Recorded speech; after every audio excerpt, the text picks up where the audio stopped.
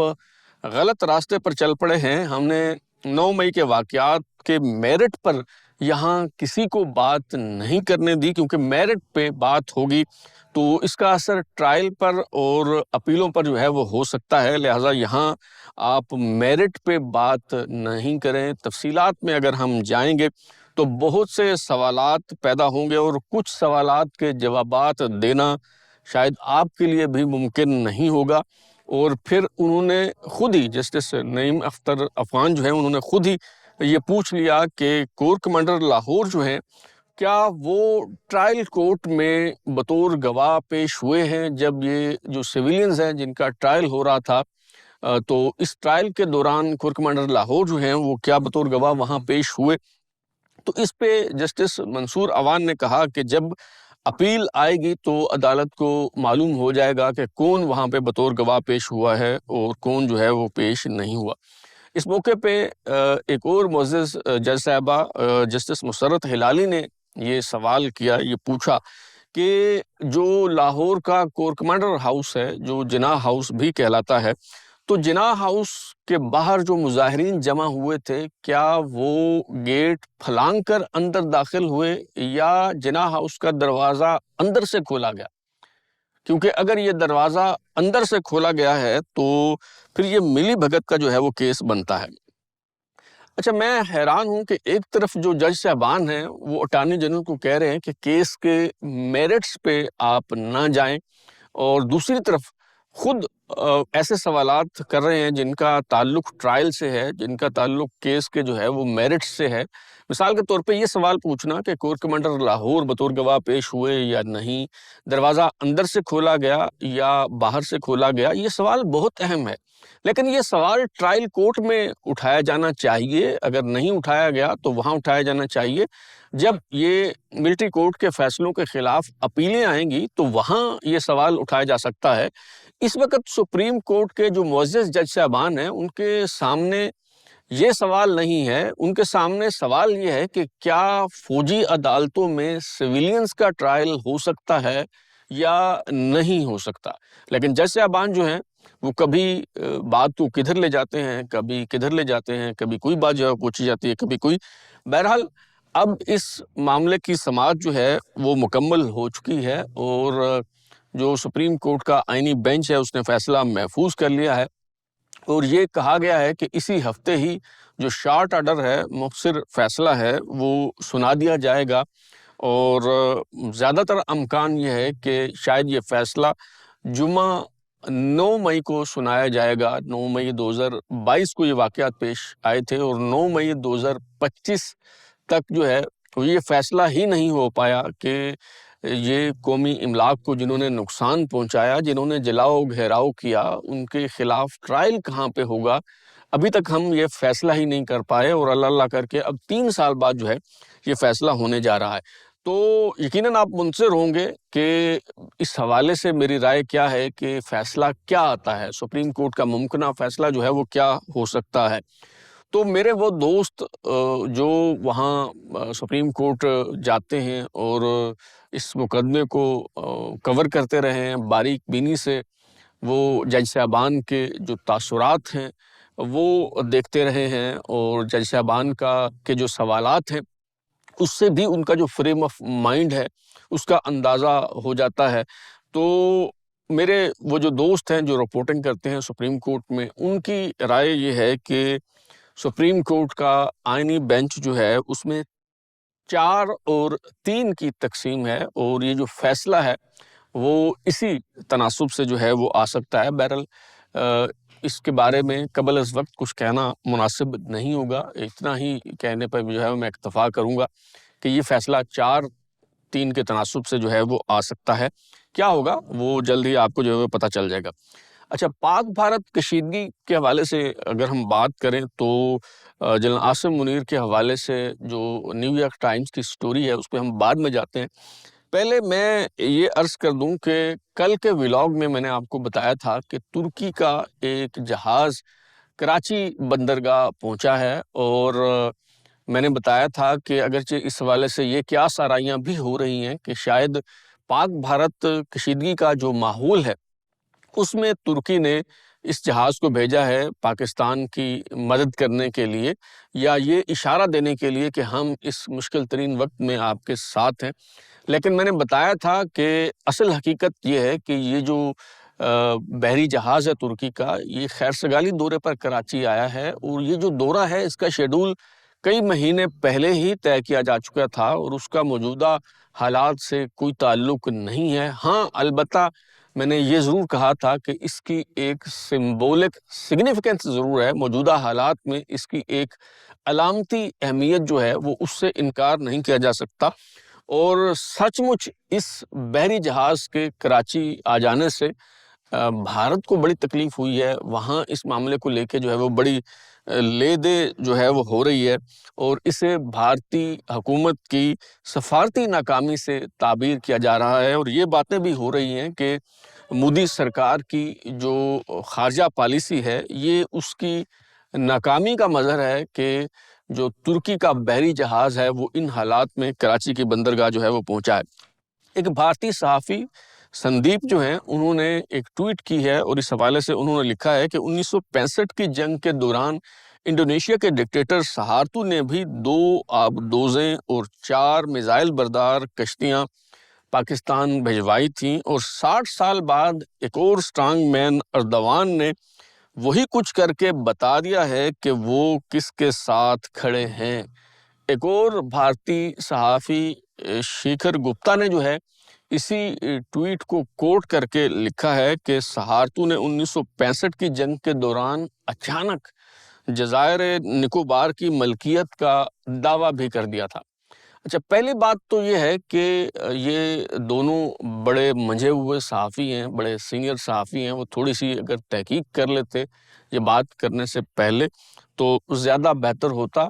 اور انہیں یہی معلوم نہیں ہے کہ 1965 کی جنگ کے دوران انڈونیشیا پر حکمرانی جو ہے وہ سہارتو کی تھی یا سویکارنو کی تھی۔ حقیقت یہ ہے کہ 1965 کی جنگ میں جب یہ انڈونیشیا کے صدر کی طرف سے میزائل بردار کشتیاں اور آبدوزیں پاکستان کی مدد کے لیے بھیجی گئی تھیں، تو اس وقت سہارتو نہیں بلکہ سوکارنو جو ہیں وہ وہاں برسر اقتدار تھے۔ سہارتو جو ہیں وہ تو مارچ 1967 میں تب وہاں پہ صدر بنے جب سوکارنو نے حالات خراب ہونے پہ جو ہے وہ استعفیٰ دے دیا تھا۔ تو بات یہ ہے جناب کہ ایک تو پہلے کچھ تحقیق کر لینی چاہیے بات کرنے سے پہلے، اور دوسری بات یہ ہے جناب کہ جب آپ کوئی واقعہ پیش آنے کے فوری بعد ہی، کوئی تحقیق سے پہلے ہی آپ الزام لگا دیں گے اور اس الزام کے کوئی ثبوت اور شواہد بھی فراہم نہیں کر سکیں گے، تو پھر کون آپ کی بات پہ یقین کرے گا، اور پھر کون آپ کے ساتھ جو ہے وہ کھڑا ہوگا؟ اور اس حوالے سے یہ جو فالز فلیگ آپریشنز ہیں اس حوالے سے بھارت کی ایک طویل تاریخ ہے۔ صدر کلنٹن جب بھارت کے دورے پہ آئے تھے تو اس وقت کس طرح سکھوں کو قتل کیا گیا تھا بھارت میں، تاکہ اس کا الزام جو ہے وہ کشمیری مجاہدین پہ لگایا جا سکے، اور اس کا ذکر خود بھارتی جرنیل کرتے ہیں، اور خود جو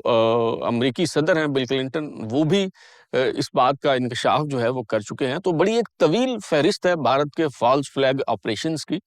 تو عالمی برادری اس پہ کس طرح سے اعتبار کرے، کس طرح سے یقین کرے، اور کس طرح سے بھارت کے ساتھ جو ہے وہ کھڑی ہو؟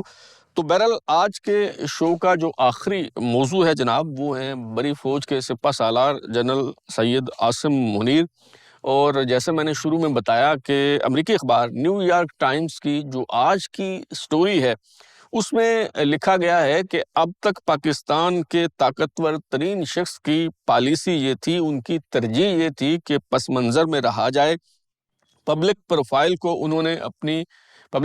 کو کنٹرول کر رکھا تھا، اور فوجی تقریبات میں لگی بندی تقریروں کے علاوہ وہ کہیں نظر نہیں آتے تھے، مگر پہلگام کے واقعہ کے بعد جنرل عاصم منیر مرکز نگاہ بن گئے ہیں۔ اور یہ بالکل درست آبزرویشن ہے امریکی اخبار میں شائع ہونے والے مضمون میں، کیونکہ میں سمجھتا ہوں کہ دو واقعات ہیں جو بڑی فوج کے سپہ سالار جنرل عاصم منیر کے لیے بلیسنگ ان ڈسگائز جو ہے وہ ثابت ہوئے ہیں۔ پہلا واقعہ جو ہے وہ 9 مئی 2022 کا واقعہ ہے۔ یہ واقعہ کر کے تحریک انصاف نے جنرل عاصم منیر کو بہت مضبوط کر دیا، کیونکہ اس سے پہلے وہ اتنے پاپولر نہیں تھے، وہ اتنے مضبوط نہیں تھے، لیکن اس واقعہ کے بعد فوج کے اندر تحریک انصاف کے لیے جو تھوڑی بہت ہمدردی تھی وہ ختم ہو گئی، اور جنرل عاصم منیر جو ہیں ان کی گرفت مزید مضبوط ہو گئی۔ اور ابھی یہ جو پہلگام کا واقعہ ہے، وہاں جو سیاحوں پہ حملہ ہوا ہے اور جس کے بارے میں کرینِ قیاس یہی ہے کہ یہ فالس فلیگ آپریشن تھا بھارت کا، تو اس پہلگام کے واقعہ نے بھی جنرل عاصم منیر کی جو شخصیت ہے اسے اجاگر کرنے اور ان کی پوری دنیا میں دھاک بٹھا دینے میں جو ہے وہ بہت اہم کردار ادا کیا ہے۔ واقعتاً وہ اس سے پہلے ان کا کوئی ایکسپوجر نہیں تھا، اس طرح سے وہ پبلک میں نہیں آتے تھے، لوگوں سے ملتے جلتے نہیں تھے، اور بڑے لو پروفائل میں رہا کرتے تھے، اور بیک گراؤنڈ میں رہ کے جو ہے وہ کچھ اگر کر بھی رہے تھے تو وہ کیا کرتے تھے۔ لیکن اس واقعہ کے بعد واقعی جنرل عاصم منیر جو ہیں وہ مرکز نگاہ بن گئے۔ تو اب تک کے لیے اتنا ہی۔ بلال ہوری کو اجازت دیجیے، پھر ملاقات ہوگی۔ اگر آپ کو ہمارا شو پسند آیا تو اسے لائک کریں، کامنٹ کریں، شیئر کریں، اور ہمارا چینل سبسکرائب کرنے کے بعد بیل آئکن یعنی گھنٹی ضرور دبائیں تاکہ آپ کو نئی ویڈیوز کے نوٹیفیکیشنز ملتے رہیں۔ بہت شکریہ۔